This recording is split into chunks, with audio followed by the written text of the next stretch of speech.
بسم اللہ الرحمن الرحیم۔ آج بھی کچھ کتابوں کا تعارف ہے۔ ایک کتاب ہے تاریخ الروات۔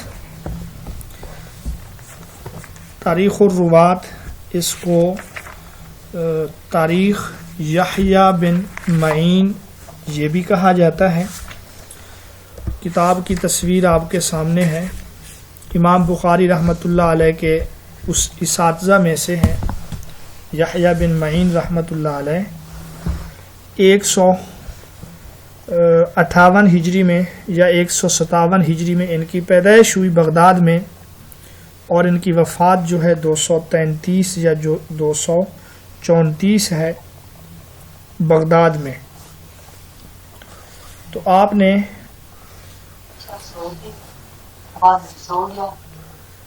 یہ کتاب لکھی ہے راویوں کے بارے میں۔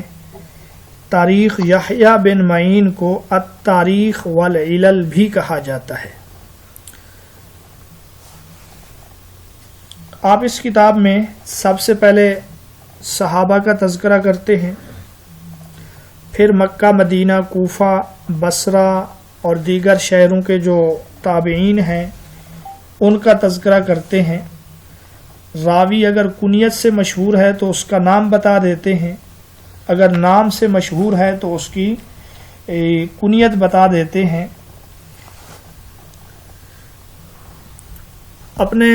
یہ تو اس کتاب کا تھوڑا سا میں نے آپ کو اسلوب بتلایا ہے۔ اپنے والد کی تمام متروکہ رقم تحصیل علم میں انہوں نے خرچ کر ڈالی۔ اس کتاب کو انہوں نے حروف تہجی کے اعتبار پر مرتب کیا ہے۔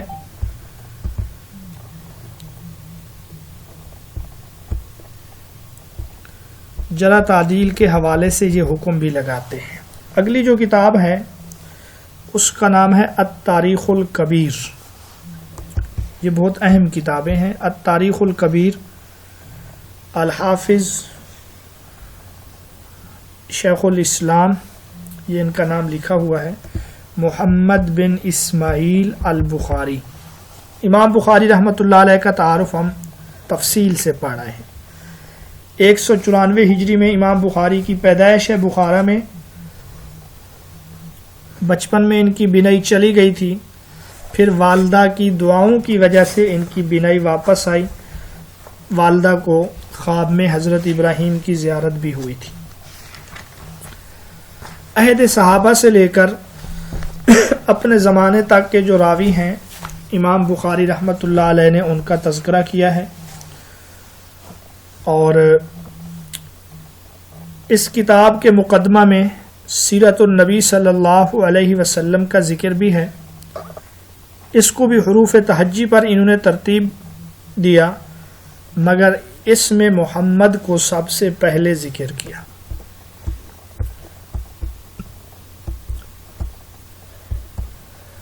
اگلی کتاب جو ہے اس کا نام ہے کتاب الضعفاء والمتروکین۔ کتاب الضعفاء والمتروکین یہاں تصویر میں آپ کے سامنے جو ہے وہ اور ہے، وہ ہے کتاب الضعفاء الصغیر۔ کتاب ضعفاء الصغیر جو ہے یہ امام بخاری رحمۃ اللہ علیہ کی ہے۔ یہ ضعیف راویوں کے بارے میں ہے۔ جو الضعفاء والمتروکین ہے نا، یہ امام نسائی رحمۃ اللہ علیہ کی بھی کتاب ہے، اور یہ کتاب ایک ہی جلد میں ہے۔ امام نسائی رحمۃ اللہ علیہ کی پیدائش 215 ہجری ہے، وفات 303 ہے۔ ہم ان کے سنن النسائی کا تذکرہ تفصیل سے پڑھا ہے۔ دوسری کتاب جو ہے کتاب الضعفاء والمتروکین، یہ عبد الرحمن بن ابو الحسن ابن جوزی رحمۃ اللہ علیہ کی بھی ہے۔ امام ابن جوزی رحمۃ اللہ علیہ کی پیدائش 510 ہجری ہے، اور وفات جو ہے ان کی 597 ہجری ہے، یعنی 600 ہجری سے 3 سال پہلے۔ کتاب الضعفاء والمتروکین، اس میں انہوں نے ضعیف راویوں کا اور جو متروک راوی ہیں یعنی جن پر جھوٹ کا الزام ہے، تہمت ہے، ان کا تذکرہ کیا ہے۔ آپ نے صرف اس میں سے مصنفین کے جو نام یاد رکھنے ہیں۔ اگلی کتاب ہے کتاب الضعفاء والمتروکین۔ اگلی کتاب جو ہے وہ ہے تہذیب الکمال فی اسماء الرجال۔ اسماء الرجال، راویوں کے، لوگوں کے نام۔ اصل تو اس کا یہ معنی ہے، اسماء اسم کی جمع ہے اور الرجال جو ہے یہ راجل کی جمع ہے۔ لفظی مطلب اس کا یہ ہے راویوں کے نام۔ یہ علم اسماء الرجال جس میں راویوں کے حالات کا تذکرہ ہے، ان پر جرح ہے یا ان کی تعدیل ہے، یہ مسلمانوں کی ایک خصوصیت ہے۔ اور ڈاکٹر اسپرنگر جو ایک مستشرق گزرا ہے، اس نے الاصابہ فی تمییز الصحابہ جو حافظ ابن حجر عسقلانی کی کتاب ہے، یہ لکھنے پر اس کے مقدمے میں یہ لکھنے پر مجبور ہوا، دنیا میں کوئی قوم ایسی نہیں گزری نہ آج موجود ہے جس نے مسلمانوں کی طرح اسماء الرجال کا عظیم الشان فن ایجاد کیا ہو، جس کی بدولت آج 5 لاکھ لوگوں کے حالات معلوم ہو سکتے ہیں۔ یہ تو میں نے اسماء الرجال کے بارے میں بتلایا ہے۔ راویوں پر جرح تعدیل، راویوں کے نام، کنیت، علاقے، ولدیت وغیرہ یاد رکھنے کا جو علم ہے، اس کو علم اسماء الرجال کہتے ہیں۔ یہ علم حدیث کی ایک شاخ ہے۔ کتاب جو ہمارے سامنے ہے وہ ہے تہذیب الکمال فی اسماء الرجال۔ اس کے مصنف آپ دیکھیں وہ ہیں جمال الدین ابو الحجاج یوسف المزی۔ یہ جمال الدین ابو الحجاج یوسف یہ 654 ہجری میں پیدا ہوئے اور ان کی جو وفات ہے وہ ہے 742 ہجری۔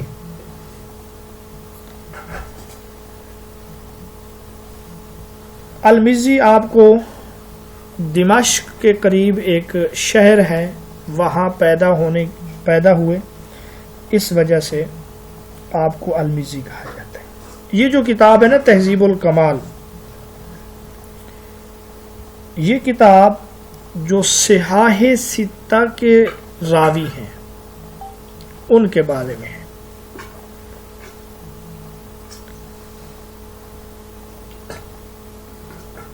ان کے حالات بیان کیے گئے ہیں۔ اس کے ساتھ ساتھ انہوں نے مختصر طور پر صحاح ستہ کا تعارف اور ان کا جو منہج و اسلوب ہے اس کا تذکرہ بھی انہوں نے تہذیب الکمال فی اسماء الرجال میں کیا ہے۔ ٹھیک ہے سرکار، میری بات سمجھ آ رہی ہے آپ لوگوں کو؟ جی سر آ رہی ہے۔ جی سر۔ یہ کتاب جو ہے حروف تہجی پر مرتب ہے۔ راوی کے باپ دادا کا نام بھی اس میں انہوں نے ذکر کیا ہے۔ یہ پہلے نام کو ذکر کرتے ہیں، پھر کنیت کو ذکر کرتے ہیں، پھر نسب کو ذکر کرتے ہیں، پھر القابات کو، اور آخر میں جو مبہم قسم کے راوی ہیں ان کا تذکرہ کرتے ہیں، اور راوی کی وفات کا ذکر بھی اپنی کتاب میں کرتے ہیں۔ اگر کسی شہر سے اس نے علم حاصل کیا، اس حوالے سے کوئی شہرت ہے تو اس کو بھی یہ ذکر کرتے ہیں تہذیب الکمال فی اسماء الرجال میں۔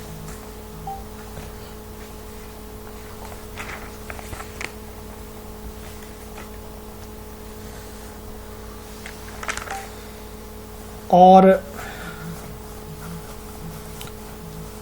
آخر میں عورتوں کا تذکرہ ہے اس کتاب میں۔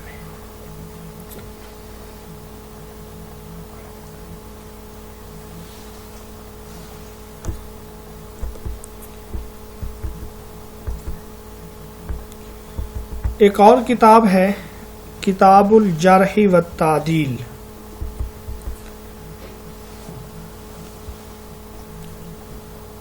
عبد الرحمن بن ابو حاتم کی ہے۔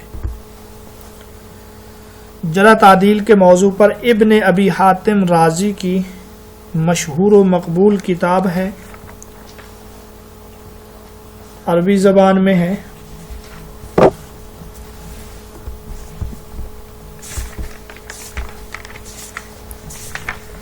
اور اس کتاب میں 18,050 راویوں کا تذکرہ ہے۔ 9 جلدوں میں یہ کتاب شائع ہو چکی ہے۔ ابن ابی حاتم رحمۃ اللہ علیہ کی پیدائش 240 ہجری ہے، جبکہ ان کی وفات جو ہے وہ 327 ہجری ہے۔ اگلی کتاب ہے، اس کا نام ہے الاستیاب فی معرفت الاصحاب۔ یہ جو کتاب ہے یہ ابو یوسف بن عبداللہ بن عبد البر القرطبی رحمۃ اللہ علیہ کی ہے۔ ان کو حافظ المغرب کہا جاتا ہے۔ اصل جو ان کا نام ہے مؤلف کا وہ یوسف بن عبد البر ہے، کنیت ان کی ابو عمر ہے۔ 368 ہجری میں یہ پیدا ہوئے، 463 ہجری میں ان کی وفات ہے۔ آپ نے اس کتاب کے لیے اسد الغابہ اور اس کتاب سے جو نا دوسرے علماء نے استفادہ کیا ہے، جیسے اسد الغابہ ہے اور اسی طرح تجرید اسماء الصحابہ ہے، الاصابہ ہے۔ اس کتاب میں 3,500 صحابہ کا ذکر کیا گیا ہے۔ الاستیاب فی معرفت الاصحاب میں 3,500 یعنی 3500 صحابہ کا تذکرہ ہے، اور یہ کتاب بھی حروف تہجی کے لحاظ سے ہے۔ آخر میں صحابیات کا تذکرہ بھی اس کتاب میں موجود ہے۔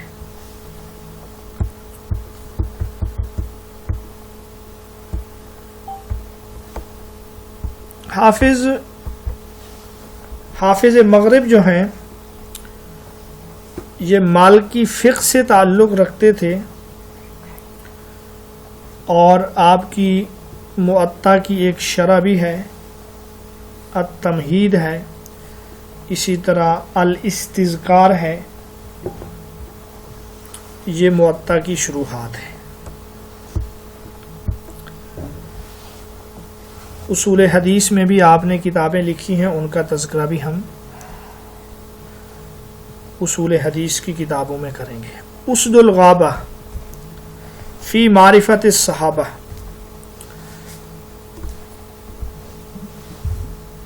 یہ کتاب جو ہے عز الدین ابو الحسن علی بن محمد بن عبد الکریم المعروف ابن الاسیر رحمۃ اللہ علیہ ان کی ہے۔ اس کتاب میں انہوں نے 7,554 صحابہ کا تذکرہ کیا ہے۔ ان کی وفات 630 ہجری ہے۔ 7,554 صحابہ کا اس میں تذکرہ ہے۔ یہ کتاب بھی حروف معجم کی ترتیب پر مرتب ہے۔ اس کتاب کے آخر میں بھی انہوں نے صحابیات کا تذکرہ کیا ہے۔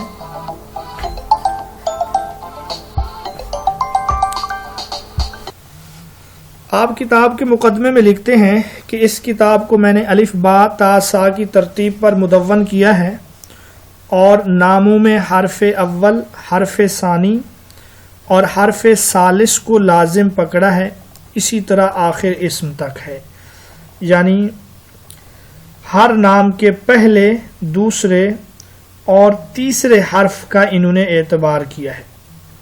اسی طرح انہوں نے صحابہ کے آباء و اجداد اور قبائل کا بھی اس کتاب میں تذکرہ کیا ہے۔ اگلی کتاب جو ہے وہ ہے الاصابہ فی تمییز الصحابہ۔ الاصابہ فی تمییز الصحابہ یہ شہاب الدین ابو الفضل احمد بن علی بن حجر عسقلانی رحمۃ اللہ علیہ کی ہے۔ یہ پورا نام میں اس لیے لے رہا ہوں تاکہ کچھ نہ کچھ آپ کو یاد رہ جائے کہ اس کا اصل نام کیا ہے۔ تو شہاب الدین لقب ہے، ابو الفضل کنیت ہے، اصل نام جو ہے احمد بن علی بن حجر العسقلانی رحمۃ اللہ علیہ۔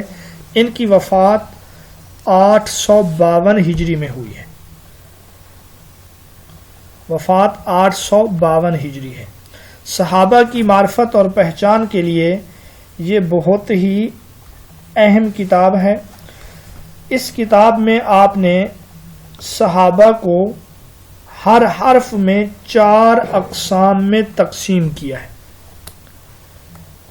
صحابہ کو 4 اقسام میں انہوں نے تقسیم کیا۔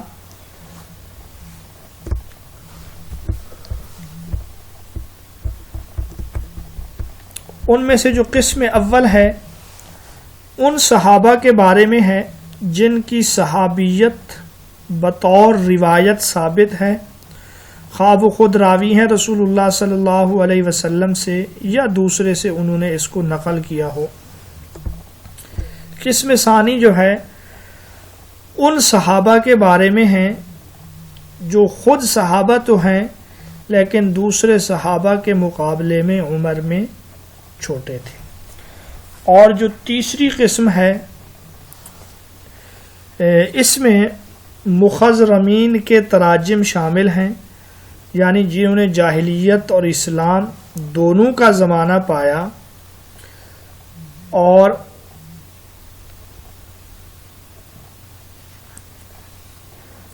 ان سے کوئی حدیث مروی نہیں ہے جس میں یہ مذکور ہو کہ رسول اللہ صلی اللہ علیہ وسلم سے ملاقات یا زیارت ثابت ہے۔ اہل علم کے نزدیک یہ لوگ صحابہ میں شمار نہیں ہوتے۔ چوتھی قسم میں آپ نے ان لوگوں کا تذکرہ کیا ہے جن کا نام صحابہ کے نام میں بطور غلطی اور بطور وہم کے آ گیا، جن کو غلطی میں لوگوں نے صحابہ شمار کر لیا ہے۔ تو اس کتاب میں 12,667 راویوں کا ذکر ہے۔ الاصابہ فی تمییز الصحابہ میں 12,667 راویوں کا ذکر ہے، اور جو راوی اپنے نام سے مشہور ہیں ان کی تعداد 9,477 ہے۔ جو نام سے مشہور ہیں ان کی تعداد 9,477۔ کنیت کے لحاظ سے جو مشہور ہیں ان کی تعداد 1,288 ہے، اور جو صحابیات ناموں اور کنیتوں سے مشہور ہیں ان کی تعداد 1,522 ہے، یعنی 1522۔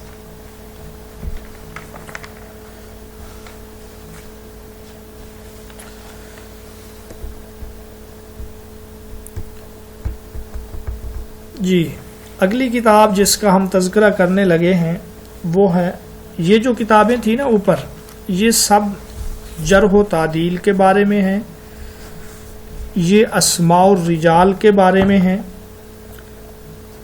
ان میں راویوں کے حالات مذکور ہیں۔ اگلی جس کتاب کا ہم تذکرہ کرنے لگے ہیں المحدث الفاصل بین الراوی والوائی، یہ کتاب جو ہے قاضی ابو محمد حسن بن عبد الرحمن رامہر مزی رحمۃ اللہ علیہ کی ہے، بعض اس کو مزی بھی پڑھتے ہیں۔ تو ان کا اصل نام ابو محمد الحسن بن عبد الرحمن ہے. ان کی وفات 360 ہجری ہے. اصول حدیث کے موضوع پر یہ پہلی کتاب ہے. اس سے پہلے حدیث کے موضوع پر کتابیں لکھی گئی ہیں، لیکن اصول حدیث کے موضوع پر جو پہلی کتاب لکھی گئی ہے وہ یہی ہے، المحدث الفاصل بین الراوی والوائی.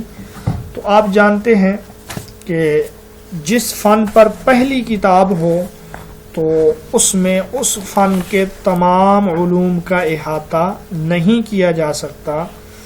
یہ کتاب حافظ ذہبی رحمۃ اللہ علیہ فرماتے ہیں بہت اچھی ہے، لیکن حافظ ابن حجر عسقلانی کہتے ہیں کہ یہ کتاب نامکمل اور ناتمام ہے. دوسری کتاب جس کا یہاں پہ تذکرہ ہے اس کا نام ہے معرفت علوم الحدیث. یہ بھی علوم الحدیث یا اصول حدیث کے موضوع پر کتاب ہے. اس کے جو مؤلف ہیں وہ امام ابو عبداللہ حاکم نیشا پوری رحمۃ اللہ علیہ. ان کی وفات 405 ہجری ہے.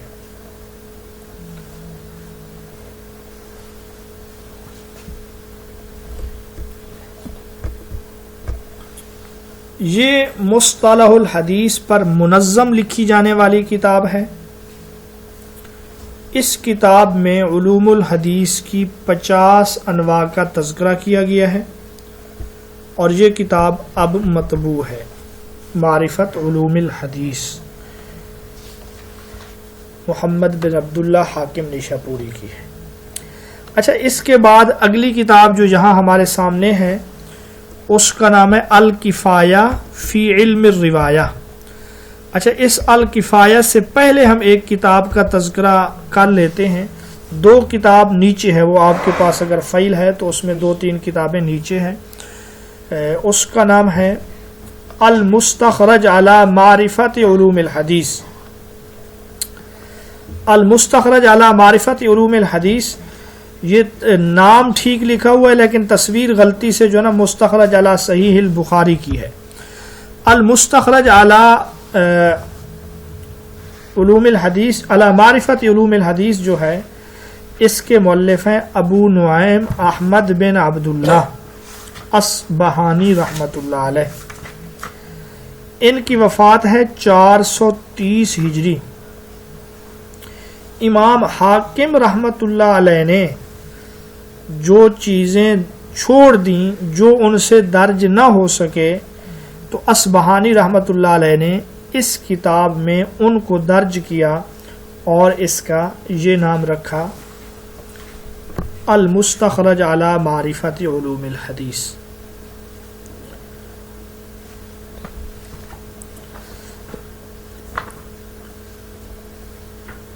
جی،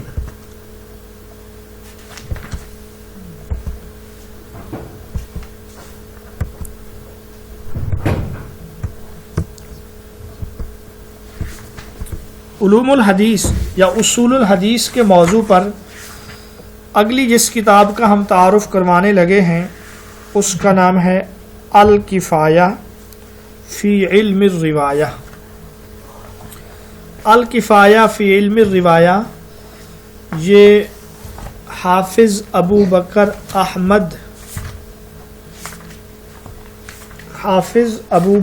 احمد علی الخطیب بغدادی رحمۃ اللہ علیہ کی. احمد بن علی خطیب بغدادی رحمۃ اللہ علیہ جو ہیں آپ کو حافظ مشرق کہا جاتا ہے. حافظ مغرب اور حافظ مشرق کے بارے میں آپ اتفاق دیکھیں، دونوں کی وفات جو ہے 463 ہجری ہے، حافظ مشرق کی بھی اور حافظ مغرب کی بھی. تو یہ کتاب جو ہے نا الکفایہ فی علم الروایہ، اس میں اصول حدیث کے حوالے سے بہترین اور اہم مباحث کو جمع کیا گیا ہے. اور اصول حدیث کے علم میں جو عمدہ مصادر اور مراجع ہیں یہ کتاب ان میں شمار ہوتی ہے.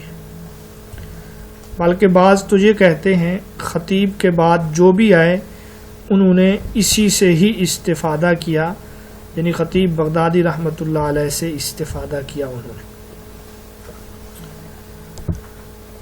اصول حدیث کے موضوع پر اگلی جو کتاب ہے اس کا نام ہے الجامع لاخلاق الراوی و آداب السامع. الجامع لاخلاق الراوی و آداب السامع یہ کتاب بھی خطیب بغدادی رحمۃ اللہ علیہ کی ہے. نام سے واضح ہے روایت کے آداب کے بارے میں بحث کی گئی ہے، اور اسی طرح سامع یعنی سننے والے کے جو آداب ہیں اس کتاب میں ان کا بھی تذکرہ کیا گیا ہے.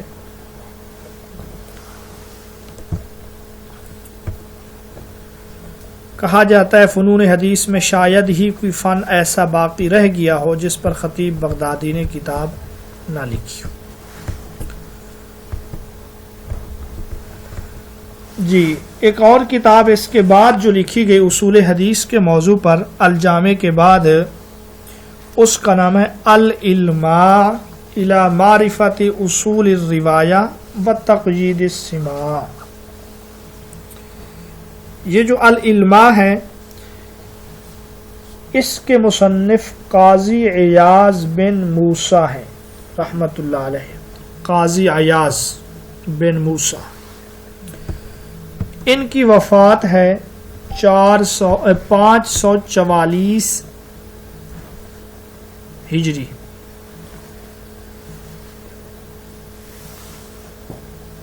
اس کتاب میں انہوں نے اصول حدیث کے مباحث تو درج نہیں کیے،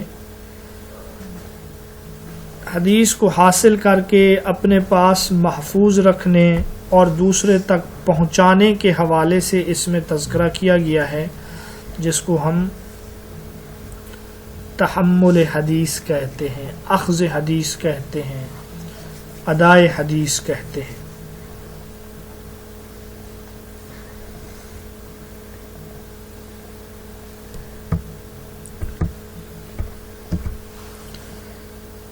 جی العلماء کے بعد یہاں ہمارے سامنے جس کتاب کا ذکر ہے وہ ہے نخبۃ الفکر.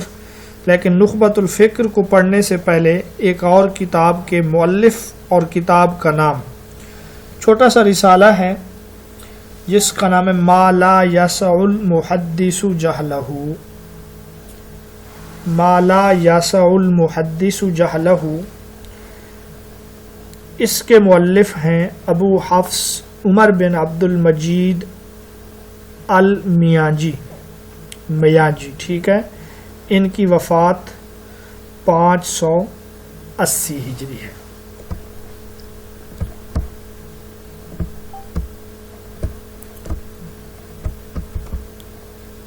ٹھیک ہے سکالر، بات سمجھ آ رہی ہے آپ لوگوں کو؟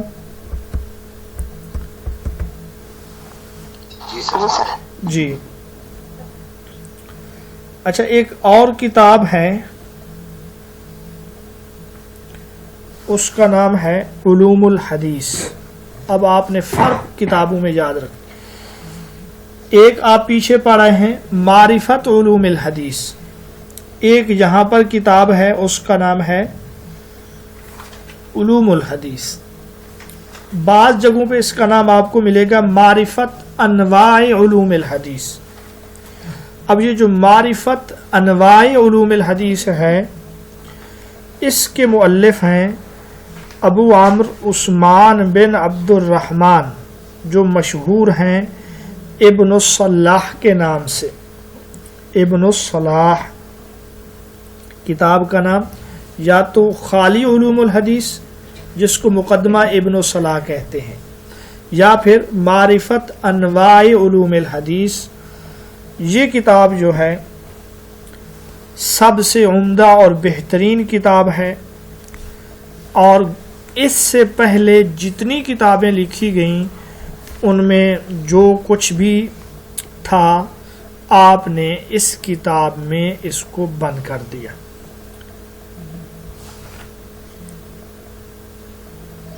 ابن صلاح جی معرفت انواع علوم الحدیث یا خالی علوم الحدیث. اس کتاب کو جامع المتفرقات بھی کہا جاتا ہے، یعنی کہ متفرق چیزوں کو اس نے اپنے اندر جمع کر لیا. اور پھر اسی کتاب کی آگے کئی شروحات بھی لکھی گئی ہیں معرفت علوم الحدیث یا خالی علوم الحدیث کی.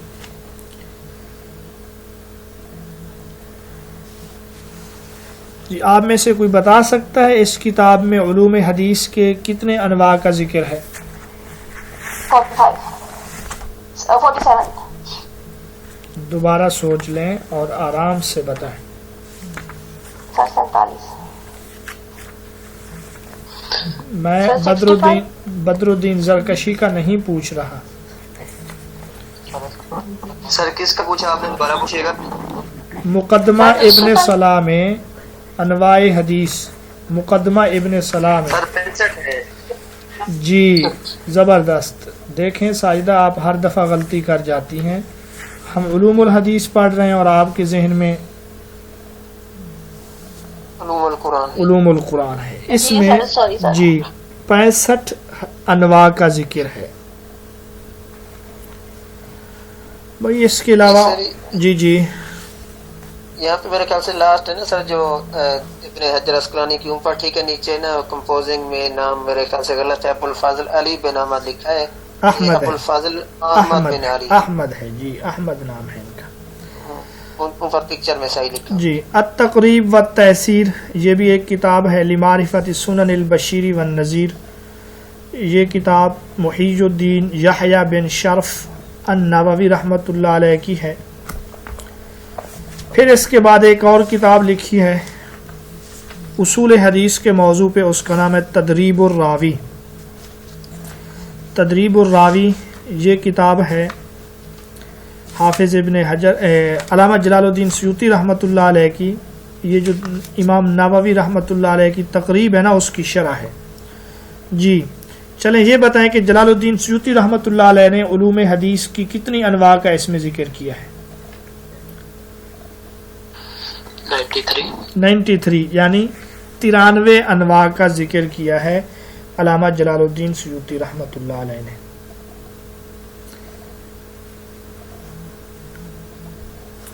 یہ نخبۃ الفکر فی مصطلح اہل الاثر، یہ کتاب حافظ ابن حجر اسقلانی رحمۃ اللہ علیہ کی ہے. احمد بن علی ان کا نام ہے. 852 ہجری ان کی وفات ہے. آپ نے یہ کتاب لکھی، مختصر ہے یہ،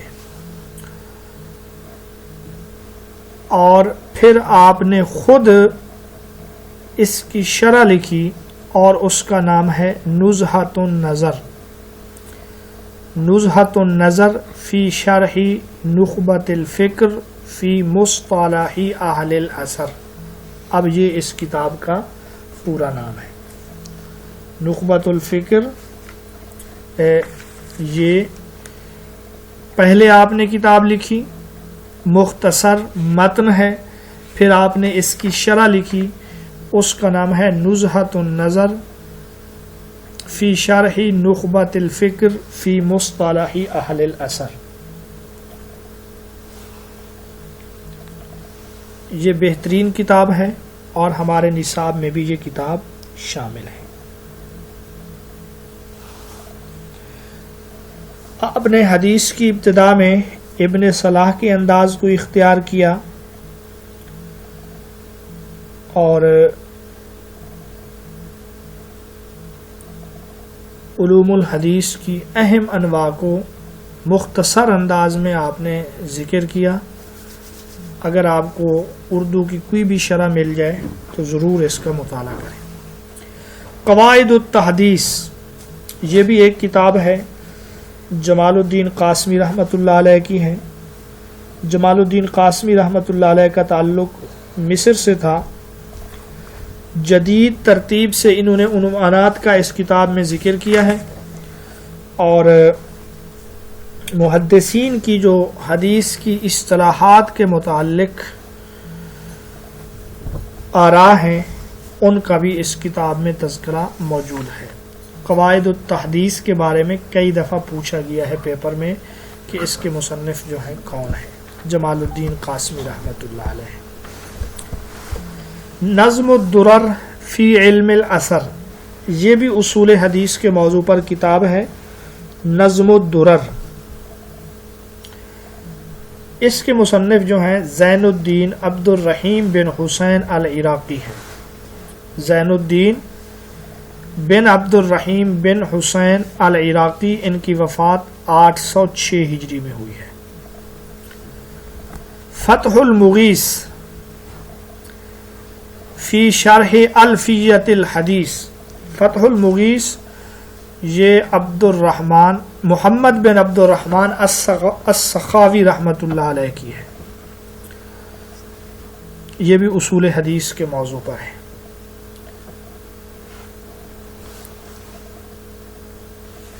ٹھیک ہے اسکالر؟ جی سر۔ جی، تیسیر مصطلح الحدیث، اگر ہم اس کو عربی لحاظ سے پڑھیں تو تیسیر مصطلح الحدیث، یہ کتاب کس کی ہے؟ ڈاکٹر محمود الطحان۔ ڈاکٹر محمود الطحان۔ جی، ڈاکٹر محمود الطحان کی ہے، اور یہ بھی بہت ہی اچھی کتاب ہے۔ توجیہ النظر الی اصول الاثر، یہ کتاب کن کی ہے؟ محمد طاہر الجزیری کی۔ طاہر الجزائری کی ہے۔ توجیہ النظر یہ ان کی ہے۔ اچھا، ایک کتاب ہے اختصار علوم الحدیث، اختصار علوم الحدیث، یہ حافظ ابن کثیر رحمۃ اللہ علیہ کی ہے۔ خیر الاصول مختصر رسالہ ہے، مولانا خیر محمد جلندری رحمۃ اللہ علیہ کی۔ اور علوم الحدیث عربی زبان میں یہ کتاب ہے علامہ صبحی صالح رحمۃ اللہ علیہ کی۔ علوم الحدیث کے موضوع پر آپ ان کتابوں کے نام اور ان کے مؤلفین کے نام ہر حال میں یاد رکھیں گے۔ چلیں، یہ بھی ہمارا علوم الحدیث کے موضوع پر جو بنیادی کتابیں لکھی گئی ہیں، یہ ٹاپک بھی ہمارا کلیئر ہو گیا۔ یہ اختصار علوم الحدیث کے مصنف کا نام حافظ ابن کثیر ہے۔ اختصار علوم الحدیث کا مؤلف جو ہے حافظ ابن کثیر ہے۔ کتب الزوائد، مجمع الزوائد و منبع الفوائد، یہ لکھا ہوا ہے، یہ ابو الحسن علی بن ابو بکر بن سلیمان شافعی رحمۃ اللہ علیہ کی ہے، علامہ حسمی رحمۃ اللہ علیہ کی مجمع الزوائد۔ کل ہم کچھ کتابوں کے بارے میں پڑھ رہے تھے کہ مسند کسے کہتے ہیں، صحیح کسے کہتے ہیں، مصنف کسے کہتے ہیں۔ ان میں سے ایک جو ہے نا اس کو کہتے ہیں زوائد، کتب الزوائد، زائد کی جمع ہے۔ حدیث نبوی کی ایسی کتاب جن میں کچھ کتب حدیث کی احادیث پر کسی کتاب یا کتب سے زائد احادیث جمع کی گئی ہوں، ان کو کہا جاتا ہے کتب الزوائد۔ جیسے مجمع الزوائد ہے، اسی طرح امام بصیری کی ہے مصباح الزجاجہ فی زوائد ابن ماجہ۔ اچھا، اسی طرح ہے اطراف، اصول حدیث کی کتابوں میں ایک کتاب کا نام ہے، یعنی ایک عنوان ہے کتب الاطراف۔ اطراف طرف کی جمع ہے، طرف کا معنی کنارہ۔ کتب الاطراف وہ کتابیں ہیں جن میں حدیث کا ایک حصہ ذکر کرنے کے بعد تمام اسناد کو جمع کر دیا جائے، تو اس طریقے سے جو کتابیں ہوں ان کو کتب الاطراف کہا جاتا ہے۔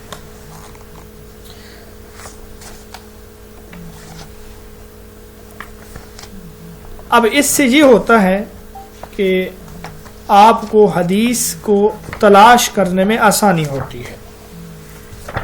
یعنی حدیث کا ایک ٹکڑا ذکر کر دیا جاتا ہے، اس کے بعد پوری کتاب پوری حدیث کو تلاش کرنا آسان ہو جاتا ہے. اور اس موضوع پر جو کتابیں لکھی گئی ہیں ان میں سے ایک کتاب ہے تحفۃ الاشراف، بہت مشہور کتاب ہے، ابو الحجاج یوسف بن عبد الرحمن کی ہے، اور اس کتاب کو لکھنے میں ان کو 26 سال لگے ہیں. تحفۃ الاشراف کو لکھنے میں ان کو کتنا عرصہ لگا؟ 26 سال لگے ہیں. اور اس کتاب میں انہوں نے 11 کتب حدیث کی اطراف لکھی ہیں. اس کتاب میں انہوں نے 11 کتب احادیث کی اطراف جو ہے نا درج کی ہے. اسی طرح ایک کتاب ہے، اس کا نام ہے الاشراف فی معرفت الاطراف، یہ حافظ ابن عساکر دمشقی رحمۃ اللہ علیہ کی ہے. اور الاطراف الکتب الستہ، یہ حافظ عبد الغنی المقدسی رحمۃ اللہ علیہ کی ہے.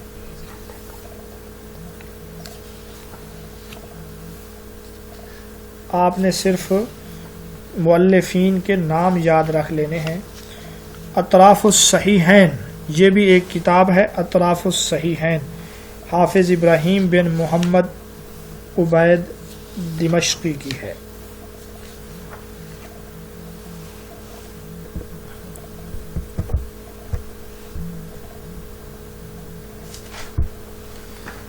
اب کچھ مزید بھی عنوانات ہیں جو یہاں ہمارے سامنے موجود نہیں لیکن بالکل آسان ہیں.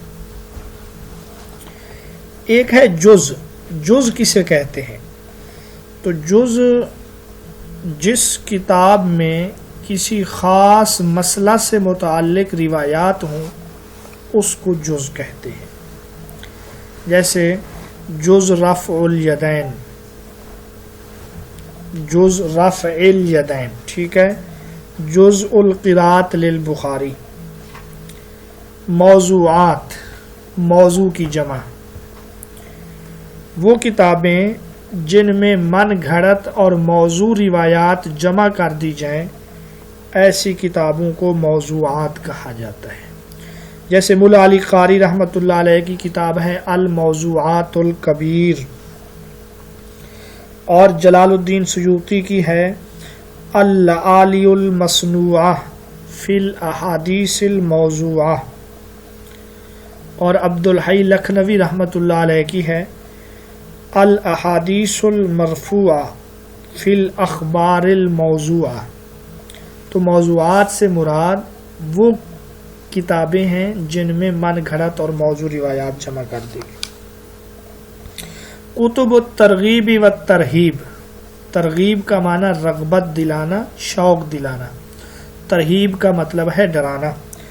تو جس کتاب میں کسی عمل کے بارے میں ترغیب یا ترہیب ہو، یعنی رغبت دلانے والی، خوف دلانے والی احادیث جمع کر دی جائیں، ایسی کتابوں کو کتب الترغیب والترہیب کہا جاتا ہے. غریب الحدیث، یہ کون سی کتابیں ہیں؟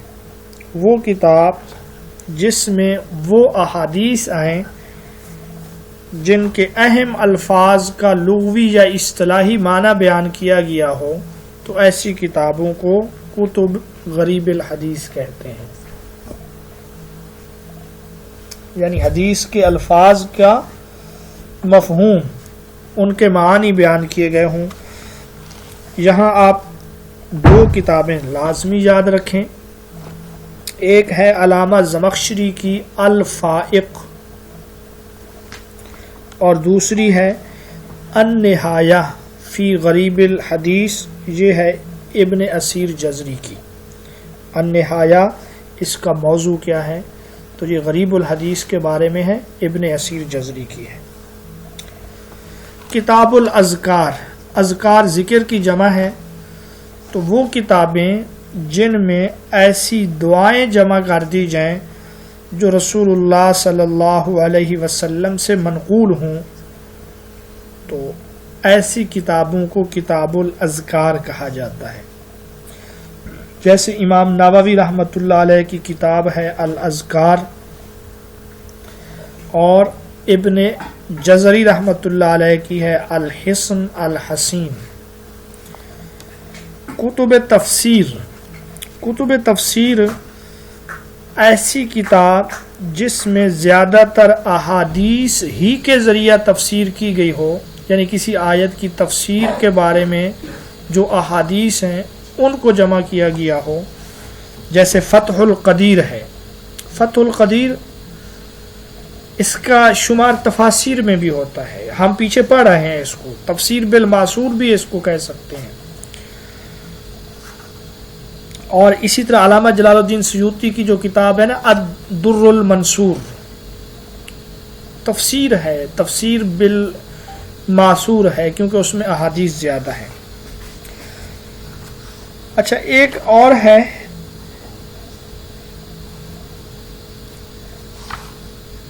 تخریج، کتب تخریج.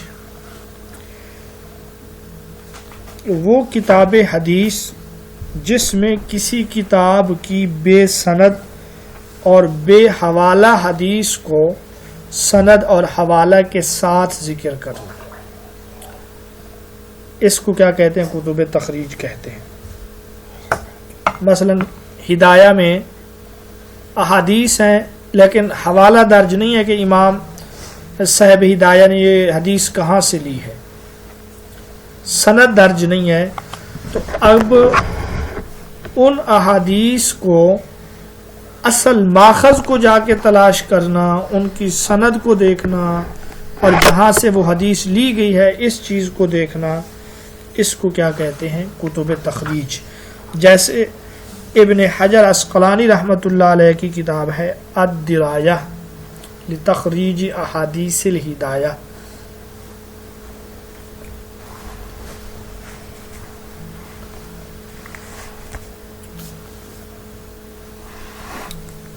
ٹھیک ہے، یہ بات بھی سمجھ آ گئی آپ لوگوں کو؟ نہیں سر. کتب فہارس، یہ بھی بہت اہم سوال ہے. فہارس فہرست کی جمع ہے. وہ کتاب جس میں ایک کتاب یا کئی کتب احادیث کی فہرست خواہ وہ اجمالاً ہو یا تفصیلاً ہو، تو ایسی کتابوں کو کیا کہتے ہیں؟ کتب فہارس. فہرست کی جمع وہ کتاب جس میں ایک یا کئی کتب احادیث کی فہرست اجمالاً یا تفصیلاً ہو. جیسے موجم المفہرس لالفاظ الحدیث، اس کو مستشرقین کی ایک جماعت نے ترتیب دیا ہے، اور اس میں انہوں نے صحاح ستہ، موطا امام مالک، مسند احمد اور سنن دارمی کی احادیث کے تمام الفاظ کو حروف تہجی کے مطابق ترتیب دیا ہے. اس کتاب کی جو ہے نا 7 جلدیں ہیں. اچھا، آپ سے یہ پوچھا جا سکتا ہے کہ الموجم المفہرس میں کتنی کتب احادیث کی فہرست دی گئی ہے؟ میں نے نام بتلائے ہیں، آپ ذرا بتائیں وہ کتنے ہیں؟ 9 ہیں. شاباش. صحاح ستہ 6 تو یہ ہو گئیں، 7ویں ہے موطا، 8ویں ہے مسند احمد، اور 9ویں ہے سنن دارمی. تو ایسی کتابیں جو ہیں ان کو کتب الفہارس کہا جاتا ہے. اسی طرح ایک اور کتاب ہے مفتاح کنوز السنہ. مفتاح کنوز السنہ، جی، اس میں کتب حدیث کی فہرست دی گئی ہے. کتنی کتابیں ہیں جو پرانے پڑھنے والے ہیں ذرا بتائیں؟ 14 ہے. زبردست. اس میں 14 کتب احادیث کی فہرست دی گئی ہے، جن میں سے بخاری ہے، مسلم ہے، ترمذی ہے، نسائی، سنن ابی داؤد، ابن ماجہ، یعنی صحاح ستہ کی یہ کتابیں ہیں۔ اس کے علاوہ موطا امام مالک ہے، سنن دارمی ہے، مسند ابی داؤد طیالسی ہے، مسند احمد بن حنبل ہے، طبقات ابن سعد ہے، سیرت ابن ہشام اور الواقدی ہیں، اور پورے ہو گئے ہیں میرے خیال میں، ٹھیک ہے نا۔ اس کتاب کو بھی حروف تہجی کی ترتیب پر مرتب کیا گیا ہے، اور اس کے جو مصنف ہیں ڈاکٹر اے جے وینسک۔ یہ سوال پیپر میں آ چکا ہے، اور اس کا عربی ترجمہ کیا تھا محمد فواد عبد الباقی نے۔ سر کتاب کا نام جی، بتائیے گا۔ مفتاح کنوز السنہ۔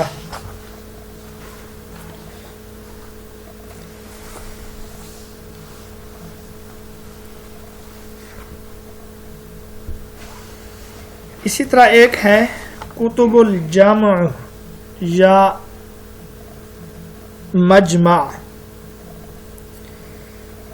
یہ وہ کتاب ہے جس میں کئی کتب احادیث کی سند اور مقررات کو حذف کر کے جمع کر دیا جائے، جیسے علامہ حمیدی کی کتاب ہے الجمع بین الصحیحین، اور ابن اسیر جزری کی ہے جامع الاصول، جس میں انہوں نے پوری صحاح ستہ کو جمع کر دی، یعنی مقررات کو نکال کر، سند کو نکال کر، باقی جو روایات ہیں وہ جامع الاصول میں جمع کر دی گئی ہے۔ اسی طرح مشارق الانوار بھی ہے وغیرہ۔ تو اس کو کہتے ہیں کتب الجامع یا اس کو کہتے ہیں مجمع۔ تجرید یہ بھی کتاب حدیث کی ایک قسم ہے۔ یہ اس کتاب حدیث کو کہتے ہیں جس کی سند اور مقررات کو حذف کر دیا جائے اور صرف صحابی کا نام باقی رکھا جائے۔ یہ معلق کی طرح ہے، فرق یہ ہے کہ معلق کی سند نہیں ہوتی، وہ ہوتی نہیں ہے، جبکہ تجرید میں سند ہوتی ہے، وہ اور کسی کتاب میں ہوتی ہے، وہاں سند کو حذف کر کے صرف صحابی کا نام باقی رکھ کے احادیث ذکر کر دی جاتی ہیں، جیسا کہ مشکات المصابیح ہے۔ اب یہ جو مشکات المصابیح ہے اس کو آپ معلق نہیں کہیں گے، اگرچہ پوری سند نہیں ہے، صرف صحابی کا نام ہے، لیکن جہاں سے اس نے یہ احادیث لی ہیں وہاں سند موجود ہے، لہذا مشکات کی جو کتابیں ہیں، مشکات کی جو احادیث ہیں، ان کو ہم نام دیں گے تجرید کا، یا ان کو ہم کہیں گے مجرد۔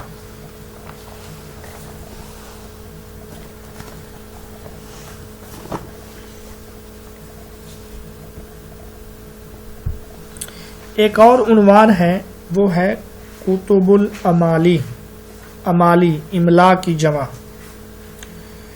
امالی سے مراد وہ حدیثیں جو اساتذہ اپنے شاگردوں کو املا کروائیں۔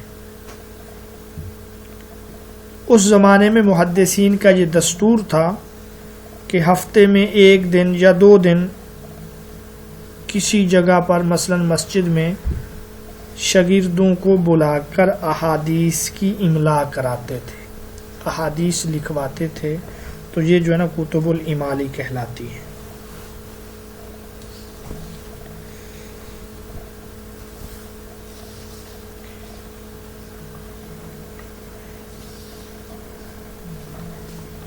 جیسے ابن عساکر کی ہے الامالی ابن عساکر، اور اسی طریقے سے امالی ابن حاجب ہے۔ آپ صرف تعریف یاد رکھیں کتب الامالی سے کیا مراد ہے، یعنی جو املا کرائی گئی تھی، جو استاد شاگردوں کو لکھواتے تھے۔